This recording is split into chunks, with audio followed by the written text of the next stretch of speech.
Hi everyone, welcome back to the Weekly Politics Show. I'm Councillor Premier with co-host Councillor Andrew Wood. So in this section, we're going to discuss the changes to the planning law. Now, there was a bill, there was a Queen's speech where every year legislation is being introduced. And one of them is the changes to the planning law. And there's been oppositions from strange quarters, including I think the former Prime Minister Theresa May is leading the opposition to the changes to the planning law. So there's arguments on both sides. It's been rumbling along for quite a while. I know it's quite frustrating for those involved in the construction trade or development. The planning law is very opaque. It's open to abuse as well, and a simpler regime some people are asking for, but things are not that simple. As we know, we've had quite a few bad developments, and we're suffering the consequences of those. So, Andrew, over to you. Is that something you've been asking for? Simpler planning laws? I know you're quite involved in that debate with the planning forum on the Isle of Dogs, etc. Does that mean more power to residents, or less power, or more power to the developers? What's your take on all of this?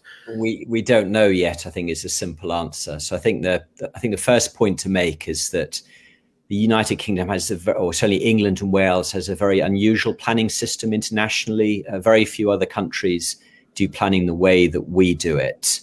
So I think the government changes are actually to try and make us more like other European countries from that respect. I think the second point is I personally don't think the planning system works. I don't think it produces, enough homes. It doesn't produce high quality homes. It certainly doesn't produce affordable homes. And it also doesn't produce particularly beautiful places either, because I was in Mill Harbour earlier today and I was thinking, what a crap looking place that was. So that, the current system doesn't work, and the government to come up with various changes to it. And I'm not convinced that those are the right changes. But certainly I'm not going to defend the status quo. But it does turn out that there's a lot of Conservatives who don't like the government changes. So apparently Theresa May said it will put the wrong homes in the wrong places.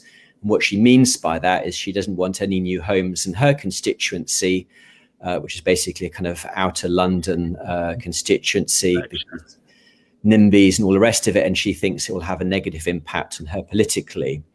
But nationally, the evidence is pretty strong that basically the higher the percentage of homeowners in a constituency, the more likely it is that constituency will vote Conservative. And that was arguably one of the reasons why Hartlepool went Conservative, is it has a relatively high percentage of homeowners. Whether there's, how direct that correlation is, but suddenly there's some very interesting graphs out there that suggest there is a very strong correlation between home ownership rates and Conservative votes. So therefore, arguably, it's in the Conservatives' long-term interests to build as many homes as possible so that people actually own their own homes.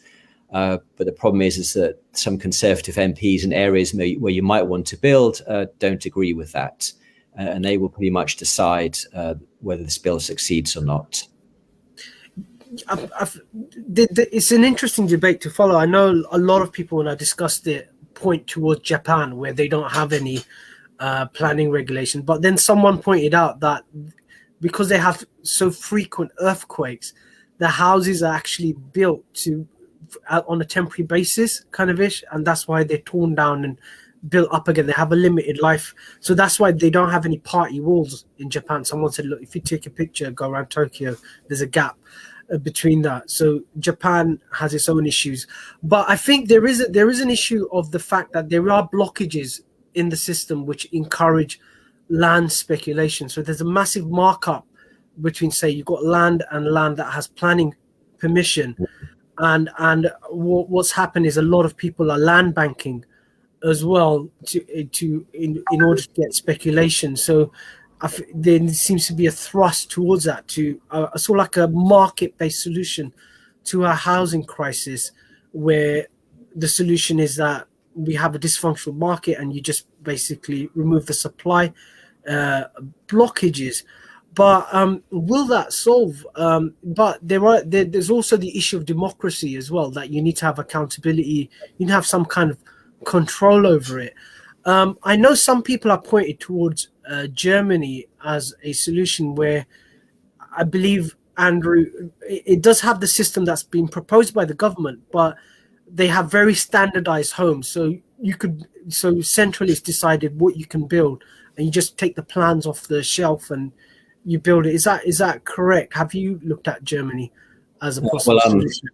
I'm half German, so I go every year to Germany, and I would say that the quality of German homes is far superior, in my experience, to the quality of homes in terms of build and other factors compared to the UK.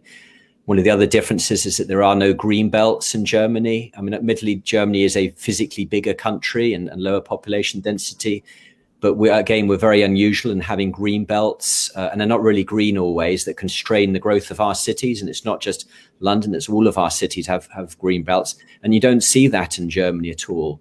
And also in Germany, I mean, there are exceptions. So I know Berlin has had some issues because it's become so popular, but housing generally is much more affordable. And also in Germany, it's much more common for people to rent, and there's no stigma or anything. So it's pretty common for people to rent their whole lives in Germany, and that's also pretty common. But they don't have the same kind of problems that we do in terms of building homes. And one of the reasons is that other continental systems are kind of more plan-led. So what we're kind of unusual is we have a plan that says what you're allowed to do, but then we have the whole kind of strategic development committee at Tower Hamlets Council. So on Tuesday night, they will decide on Stroudley Walk, and I'm objecting to how small a building on that night is.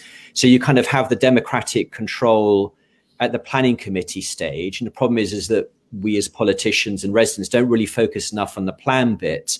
And what the government are basically proposing to do is to move more responsibility on the plan bit, and the plan bit will be done in public and with consultations and written by local authorities. But what the government in effect is saying is the plan will really be the key. And I've been doing some training sessions on something called design codes. So plans will include design codes that kind of go into a lot of detail about how things should work. And that's where the democratic control should be, is about writing the plan, rather than protesting again, I don't like Asda, or I don't like West Ferry Printworks. The question should be, what does the plan say? And that's where people need to get involved, is at the plan stage. Whereas the UK is unusual, is that we have this kind of two-stage political argument. We write the plan, and then we have these planning committees where we then argue the toss. And that's where it gets very political, which is why Theresa May doesn't want to build more new homes.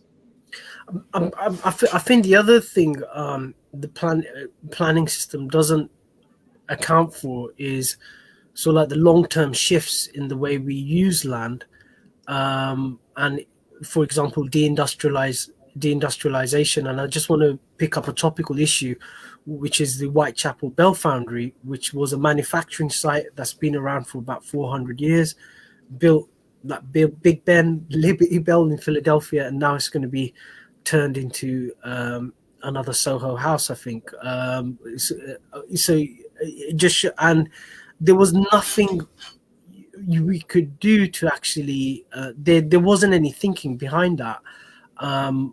Is deindustrialization desired? Do we want to keep anchor economic activities in a certain geographic location? It doesn't seems to be. You just have these vague policies or vague zones without identifying that this is an anchor economic generator. We need to basically enhance it, and build our economic policies around our planning, or we'll go. So that discussion doesn't seem to be happening when it comes to planning. Andrew, it just seems quite bizarre, kind of a detachment of land use from economic activity. No, because I think also the local plan, which was approved last January by Tower Hamlets Council, is kind of very residential housing focused. And when you sort of think back to what was in that plan, it didn't really say much, if anything, at all about the Bell Foundry. But it was actually at that stage, at the planning stage, there should have been that kind of debate about, what is the future of each area of Tower Hamlets going to be? Because we do need a mix of, industries. Because one of my concerns is that we're building lots of offices, Brick Lane being a good example, and offices is okay for some people, with the kind of skills that you need to work in an office environment, but not everybody wants to work in an office. Some people want to do different jobs, and not everybody's got the skills for those kind of jobs. So we need a different mix of employment, a wider mix, and wider than just tourism. And here was an opportunity to have a kind of debate about having some kind of still retaining some industry in Tower Hamlets. But I don't remember any debate in the local plan about the Bell Foundry or about industry more generally. It was just about housing and office space at Canary Wharf. Because it's really strange, because other London boroughs do have those discussions. So, like, for example, Islington, they had these, I didn't even know that they had sort of like specialist sound studios based for the movie industry. And the council specifically rearranged the planning to actually preserve that industry. So world-leading industry is based in Islington. They see it as an economic generator. Or Islington basically made this whole thing about creating hubs for charities, etc.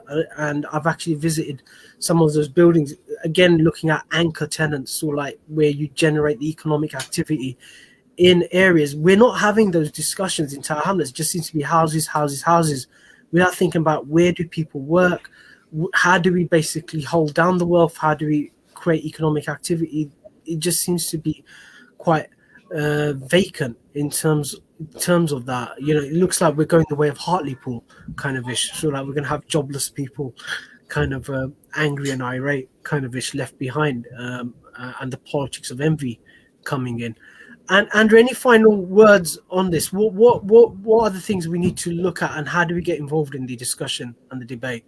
So, I mean, Barking and Dagenham Council are a good example. The reason why, Billingsgate Fish Market and the other markets in London are moving to Barking and Dagenham is because, that council wrote an economic strategy, years ago, and they've been, working for years to make the argument that those markets should move to Barking and Dagenham, and they had a strategy, and it's working, and therefore they will get the business rates and the jobs that will come with that. And I'm not sure. I don't think we've got an equivalent strategy. In fact, I know we don't have it. I've never seen a strategy like that for Tower Hamlets as to what our economic strategy is going to be, other than Canary Wharf becomes even bigger with more office space, and that's probably not sustainable anymore. And I just want to say that this goes beyond the political debate. I think there's a political consensus around generating wealth and supporting small local businesses. I was reading Matthew Brown's book on the Preston model, and one of the things Matthew did write in the book was he had broad cross-party consensus on this. Everybody wants the local economy to do well, etc. So watch this space. We're going to have more discussions on it as its development. We're going to go straight into a break. After the break, we're going to touch upon a topical discussion, a debate that's firing up in all the social media forums, whether can we fly the Palestinian flag or any other flags in the town hall. So Andrew and I are going to dissect the debate and explain to you what's behind that debate. So join us after the break where we talk